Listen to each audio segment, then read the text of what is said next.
Oke, Ja. Yang pastinya aja ya, yang ketika kita ngelakuin backpacker kan kita pasti ketemu orang-orang baru tuh, Ja. Iya. Nah, banyak tuh stigma negatif terkait orang-orang baru. Apa lu nggak takut, Ja, gitu? Atau eh, gimana sih cara lu ngeyakinin diri lu? Oh, udah, gue bakal baik-baik aja selama perjalanan, insya Allah gitu. Mungkin bisa di-sharing ke kita, Ja, terkait itu. Oh, jadi pertanyaannya cenderung ke negatif ketika orang melihat Iya, orang baru masuk ke satu wilayah. Iya, iya.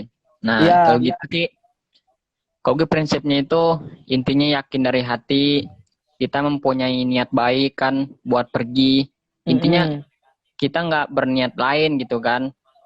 Kita itu kan citra positif kita, terus niat baik kita, terus yakin lah sama Allah kalau kita nggak sendiri, bahwa kita itu ada yang menjaga gitu kan. Allah Hasbunallah Hmm, wa ni'mal wakil wa ni maula wa ni'man nasir. Kalau setiap ada masalah itu. Nah, pas gue di jalan itu kan, kalau di NTT sih alhamdulillah gue nggak ada kendala itu, nggak pernah ada yang ah, curigain gue. Ada cerita nih dari Bangka Selatan waktu gue backpacker ke Bangka dan Belitung. Nah, di situ baru gue pernah mat. oke. Eh, berarti, Ja, 2019 lo ke NTT, 2020 berarti lo kan yang ke Belitung lagi kan? Ya, 2020 Ah, Februari. oke. Boleh tuh, Ja, di-sharing ke kita, Ja. Nah, jadi ceritanya kan, sewaktu gue backpacker ke Bangka dan Belitung, posisi perjalanan gue waktu itu ngelewatin Bangka Selatan. Di Bangka Hmm, Selatan, gue jalan kaki ya kan, karena tumpangan cuman sampai ke Tugu, Tugu apa namanya, Tugu Udang kayaknya. Cuman sampai Tugu, mm-mm. karena gue pengen belok ke arah Tanjung Sadai, ke Pelabuhan Sadai, jadi gue belok kiri. Yang mobil numpangin gue tuh ya cuman bisa sampai ke simpang itu aja kan. Berjalan berjalan ya kan, nggak tahu ya, pas di jalan dipanggil sama orang, bang katanya, sini sini sini katanya, dari mana, mampir aja dulu katanya, nama Bang Ican, masih ingat gue namanya Bang Ican ya kan, mampir dulu mampir. Yaudah gue mampir situ kan, mau kemana katanya, pelabuhan bang katanya. Dikasih tahu tuh sama warga lokal, pelabuhan masih jauh katanya, duduk aja dulu, kalau sama Bang Icannya welcome kemarin tuh kan. Makan dulu makan katanya, udah makan belum? Udah banget ya. Ini makan-makan. Santai-santai. Dikasih makan, kasih minum ya kan. Padahal gue nggak minta kan. Cuman namanya dia menyambut hangat kan. Nah, nggak Ya. lama kemudian ada temennya mengican. Geledah gue kan katanya. Kamu mahasiswa ya katanya. Iya pak, saya mahasiswa katanya. Coba lihat KTP kamu. Lah kenapa lihat KTP saya pak katanya. Nggak, coba saja lihat katanya. Terus dibelain sama Bang Ican yang nolongin gue. Ada-ada aja orang mahasiswa masih lihat KTP-nya. Iya katanya, takutnya Intel katanya. Yang temennya takut nih, gue disangka Intel, gila ya kan. Padahal gue emang ada tampang Intel, gue enggak kan. Terus tas bawaan kamu ini apa, bawa isinya katanya kan. Gue bilang ini isinya baju, ada celana, pokoknya kompor, nesting, alat-alat perjalanan saya pak katanya. Benar katanya. Benar pak katanya. Nggak bohong kan? Enggak pak katanya. Masa saya bohong pak katanya. Ya udah itu dibelain sama Bang Ican gitu. Sampai kabur tuh temennya Bang Ican. Nah, kenapa orang itu nanyain gue Intel? Ternyata Hmm. gue telisik lagi, masyarakat situ rata-rata Bangka Selatan memang tempat sebagai peredaran. Maaf nih, emang di situ Mm-mm. agak zona merah lah. Kalau soal-soal drugs itu masih zona merah. Karena itu gue Mm-mm. ditanya, gitu ternyata gue paham. Terus Bang Ican pernah nanya, apa kata orang tentang Bangka Selatan sewaktu kamu masih di Pangkal Pinang, sewaktu kamu masih di Bangka Barat, sewaktu kamu masih di Bangka Indo katanya. Gue bilang, nggak ada apa-apa sih bang katanya. Cuman saya baru tahu bang, kalau di Bangka Selatan begini katanya. Jadi kita santai saja katanya kan, tenang tenang katanya. Kalau mau ke itu Tanjung Sadai pelabuhan, nanti saya itu naikin mobil gratis ya bang nanti. akhirnya ditumpangin tuh. Nah di situ pasti Bangka Selatan gue dicurigain itu aja. Kalau di Bangka juga orang mandang gue itu aneh gitu kan. Wah dari mana nih bawa tas besar, gunung gak ada di sini tapi bawa tas besar, kayak tulang gitu diliatin kan. Kan gue Iya, orang iya, gitu. iya, iya. Ya gitulah. Iya, iya, iya. Tapi sebelumnya lu kan pasti izin dulu kan, Ja, sebelum perjalanan ke orang tua lu kan. Alhamdulillah itu izin Nah, perlu itu. mungkin lu bisa sharing nih, Ja, ke yang lain-lain nih. Eh, Wih, halo Gimana Bang sih Ali. lu cara ngeyakinin orang Permedan, tua lu Gufron. biar lu diizinin gitu buat Ya, backpackeran gitu. Karena ya, banyak kan yang nggak ngizinin kan, yang pengen punya cerita kayak lu gitu. ya bener-bener. Jadi soal perkara izin ini, Hmm. kalau gue sih, nah kembali lagi ke awal gue backpacker ke NTT kemarin ya, itu kan awal-awal banget itu. Gue minta izin ke bokap gue dulu kan, Pak, kude lagi libur nih, lumayan lama, 1 bulan katanya. Kalau di Jogja doang, bosan Pak katanya, kata gue kan. Nah di situ gue Hmm. mulai kan gue udah pasang ancang-ancang kan, tinggal minta izin doang ini. Gue nggak perlu minta duit sama bokap katanya kan, karena gue masih ada simpenan duit jajan lah buat di jalan. Hmm. Cuman minta izin doang. Nah gue tanya, Pak, boleh nggak kira-kira mau ke NTT Pak, backpacker katanya, ke Nusa Tenggara Timur. Bokap kan nggak tahu katanya kan. Ditanya, di mana NTT itu? Waduh Pak, coba lihat di peta Pak. NTT di mana posisinya? Enggak gitu. Cuman gini aja, Pak, saja mau ke NTT. NTT itu Indonesia bagian timur katanya. Dari Jogja sekitar, Hmm. nggak gue sebutin sih sekitarnya. Intinya gue sebut Indonesia Timur Pak katanya. Nah di sana indah Pak, banyak pantai-pantai dan pulau-pulau indah Pak. Nah budayanya pun juga kayaknya unik-unik Pak katanya. Bagaimana Pak, diizinin nggak Raja ke NTT kan? Terus kata bokap gue, ada-ada aja katanya. Nanti bagaimana gimana di jalan Bapak khawatir katanya. Santai Pak, masih ada Allah. Alhamdulillah. Gue bilang kan, Hmm. selagi kita yakin Pak, pasti bisa Pak. Kan Bapak sendiri yang bilang, alam tak kambang jadi guru katanya. Ya udah, Raja pakai itu pepatah katanya. Oh Hmm. ya udah katanya. Katanya bokap gue kan. Terus mama gue yang khawatir. Mama gue khawatir kan karena namanya mama kan sayang sama anak. Gue Iya, yakinin iya. lagi, mama tenang aja mah, jangan khawatir, insya Allah bisa jaga diri katanya. Terus cuman satu pesan dari orang tua gue, ya udah dalam perjalanan jaga sholat katanya, itu penting itu. Oke siap katanya, jaga sholat, jaga diri katanya, karena di perjalanan kita nggak tahu akan seperti apa. Nah itu yang gue pegang. Ya udah, akhirnya dapat konfirmasi izin. Padahal tiket udah gue beli.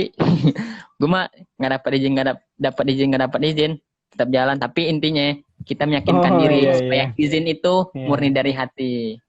Karena izin orang tua itu adalah ridho kita dalam perjalanan. Itu sih. Oh, ini siap, siap. Oke, Ja. Tapi selama lu melakukan perjalanan backpackeran, pengalaman buruknya, pengalaman baiknya mungkin bisa disignifikankan, Ja, dibagi gitu. Mungkin lu bisa sharing juga ke kita.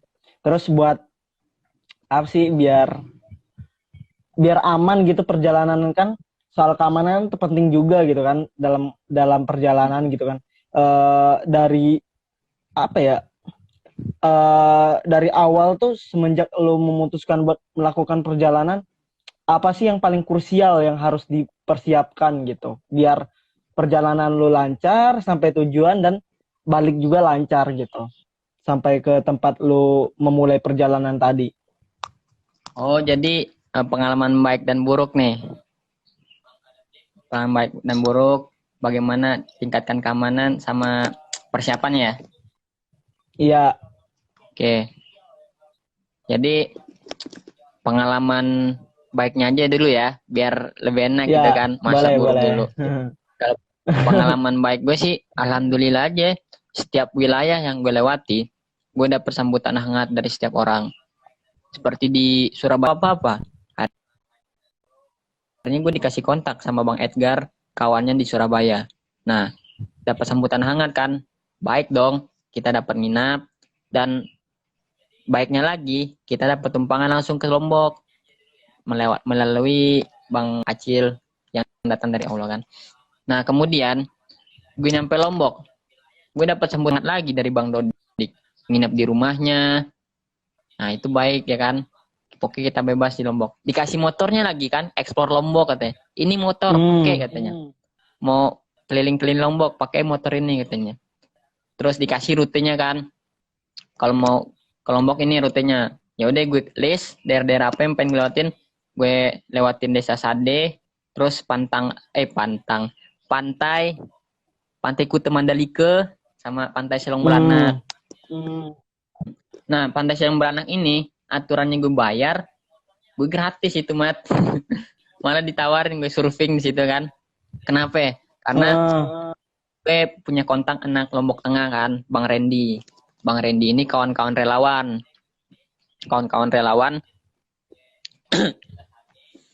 Temennya abang gue, Bang Danu namanya. Jadi Bang Randy itu ngabarin ke temennya yang penjaga pantai Selong Belanak, kata dia ini ada anak backpacker temen dari Jogja katanya mau ke sana. Akhirnya gue disambut sama Bang Muhammad namanya. Gue stay di pantai Selong Belanak. Gratis masuk, keliling-keliling bentar, ditawar berenang kan. Cuman gue nggak bawa baju ganti. Ya udah, gue tolak baik-baik kan.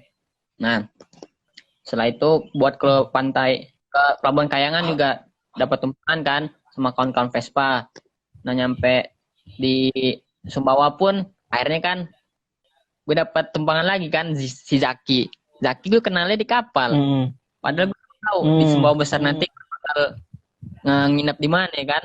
Alhamdulillah pas di kapal kan ketemu Zaki yang stay di Sumbawa, bisa menjadi tongkat estafet buat membantu gue kan ke Bima, ke Labuan Bajo kan. Alhamdulillah. Itu kan bersyukur banget gue kan. Nah, kenal lu ya kan. Akhirnya tinggal di pesantren ya kan. Ketemu Ustadz. Terus ketemu adek lo. Sampai di apa kabar tuh adek lo tuh? Supardi. Di Supardi Djoko Darmono ya. Nah, akhirnya kan nyampe Sumbawa, bisa sholat Id di situ kan, Idul Adha. Alhamdulillah sholat Idul Adha di jalan. Nah, dari situ kan nyambung lagi ke Bima. Di Bima kan pas perjalanan ke Bima kan gue bareng itu temen gue kan, Sigit, anak backpacker Tangerang itu, yang dikenalin sama Zaki pas disuruh mampir ke Mapala Maras kan. Nah, pokoknya dapat 1000 kebaikan dalam perjalanan. Sampai gue ke Bima dapat sambutan lagi, anak Mapala Londa, sama terima kasih tuh sama Bang Beng, anak Vespa Bima. Nah, di Bima nih agak krusial ini. Agak krusial. Krusialnya apa? Nanti deh gue ceritain. Baik-baiknya dulu aja ya. Oke. Nah, nyampe Bima, gue dianterin lagi sama Bang Bima ke Pelabuhan Sape. Dianterin tuh. Sampai Pelabuhan Sape, gue gratis itu nyebrang dari Pelabuhan Sape ke Pelabuhan Labuan Bajo. Kenapa gratis? Wih, luar biasa. Karena teman Bang Beng ini kerja di SDP. Di SDP kerja kan. Dikasih itu dong kertas formulir. Bukan formulir. Kertas itu dong tanda tangan pekerja SDP. Nanti kalau naik kapal, kamu tunjukin aja deh ini deh katanya. Ya udah, naik kapal nonong boy kan gratis. Alhamdulillah, gue tunjukin ini, ditanya tiket. Ini Pak, saya dikasih ini katanya. Oh ya udah deh. Nah, nyampe NTT, gue dapet tumpangan lagi dari Bang ABS, anak bikers Labuan Bajo ya kan. Terus gue dapet tumpangan itu karena Bang Iqbal. Bang Iqbal ini orang Minang juga. Dia kebetulan mereka dari Perbatasan. Nah, sampai ke Danau Kelimu tuh bukan dapat kebaikan. Di Bangka Belitung alhamdulillah baik-baikan. Nah, lalu buruknya nih. Sebenarnya sih gue nggak mau bercerita tentang buruknya sih. Cuman buruknya gini. Nah, pas di mana Surabaya alhamdulillah enggak. Terus di Sumbawa enggak. Nah, di Bima kan namanya gue gue punya prinsip kan, punya idealisme. Kalau gue dalam perjalanan, karena gue muslim ya kan, gue menolak untuk minum. Minum itu kan dalam, nah itu yang gue pegang prinsipnya. Di Bima, gue ditawarin sama kawan-kawan gitu ya kan, ditawarin. Gue nggak mau itu minum, gue tetap megang prinsip. Terus pokoknya di Bima itu ditawarin apa-apa lah. Nah, pasti paham lah kan, nggak perlu gue jelasin spesifikasinya. Iya, iya. Ditawar, gue tolak. Akhirnya sampai ke NTT. Nah, di NTT ini kan ada anak Vespa Labuan Bajo, ada anak CB Labuan Bajo, anak Kap 70 Labuan Bajo. Kan kita nongkrong-nongkrong gitu kan, ditawar minum katanya. Pernah itu satu agak dipaksa sih katanya. Kamu tamu katanya, tolong hargai katanya kan. Gue tetap megang idealis gue. Masa seorang mahasiswa nggak bisa memegang idealisnya? Meskipun apa namanya, nyawa kita yang menjadi taruhan, kita harus berpegang teguh pada kebenaran. Intinya gitulah. Karena kan dunia ini kan cuma sementara, sih. Nah gitulah. Iya. Akhirnya ditawarin, apa nih bang katanya? Nih maaf aja. Muki katanya, Shopee. Gila bilang. Oh, op dulu bang, op katanya. Saya kopi. Akhirnya disuguhin kopi Flores. Weh. Alhamdulillah nyobain kopi Flores. Kopi Flores sasetan. Lah, kok sasetan? Oh, ternyata di sini kopi Flores sudah agak itu kata dia kan. Agak apa namanya? Agak canggih lah, dijual di kayak di keliling-keliling gitu. Nah, singkat cerita, di rumah Bang Abes ini, rumah Bang Abes kan ngebengkel juga tuh di rumahnya. Bayangin aja, tuak dua jerigen di rumahnya. Ya maaf sih, dia memang non ya kan, memang non. Ya. Tapi gue tetap toleransi tetap nomor 1 di situ. Ditawar minum, gue nggak, alhamdulillah dia nggak maksa sih. Terus krusialnya lagi, nyampe mana ya? Oh iya, pas gue dari Ruteng mau ke ND, Bajawa deh. Dari Bajawa, dari Bajawa mau ke ND. Di tengah jalan ada orang habis main bola, Mat. Habis turnamen ya kan. Arak-arakan kan, juara 1 itu kan, gendong-gendong piala. Jalannya sempit gitu.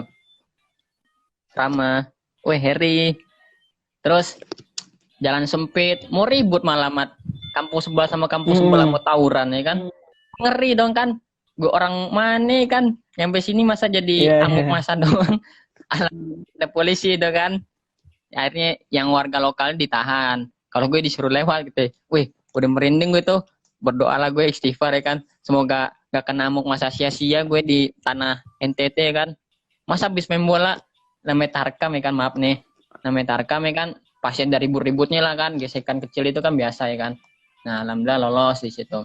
Sampai gue ke ND. Nah, di ND ini gue dapat tumpangan sama teman gue nama Bang Jerry. Pas sebelah di rumah pengasingan Soekarno. Alhamdulillah. Nah, kemudian balik di ND mau ke Labuan Bajo lagi. Krusialnya lagi nih, Mat. Busi motor yang gue pakai itu, kan gue dari Labuan Bajo kan terusin perjalanan kan pakai motor CB kan. Dipinjemin sama Bang Abes. Businya itu diusang, Mat.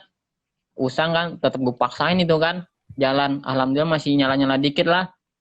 Sampai ke Bajawa mau ke arah Ruteng. Mogok itu gue. Apa namanya? Motor CB mogok. Gue bingung kan, jalanan namanya kita asing kan, motor mogok. Iya sih. Hari posisi itu hari Ahad, Mat. Nah, biasanya kan kalau orang situ kan hari Ahad itu kan memang sholat di gereja ya. Jadi semua bengkel-bengkel tutup. Bengkel yang buka cuma bengkel orang Jawa. Nah, gue nggak tahu tuh gimana kan, krusial itu banget. Alhamdulillah kan ditolongin sama bapak situ kan, warga situ. Ditolongin sampai ke Kota Ruteng. Akhirnya bisa lagi gue. Halo Bang James, bagaimana Kupang? Akhirnya ditolongin di Ruteng itu. Gue bisa lagi nyala lagi motor gue di Ruteng. Alhamdulillah. Mat, tampung ini, Mat. Itu pertanyaan. Alhamdulillah ruteng Iya, selamat. lanjut aja dulu. Ah. Oke. Sampai di tengah jalan lagi, motornya itu injek-injekan kakinya itu copot lagi.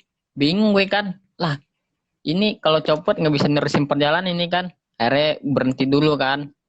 Berhenti buat nyari tali, buat ngikat injek-injekan, tahu kan? Injek-injekan di bawah kaki itu kan udah copot banget itu. Gue nahannya pakai kaki malah. Bingung juga. Flores kan terkenal belokan ya kan. Belokan 1000 belokan ekstrim. Akhirnya gue cari tali, gue ikat, terusin perjalanan lagi.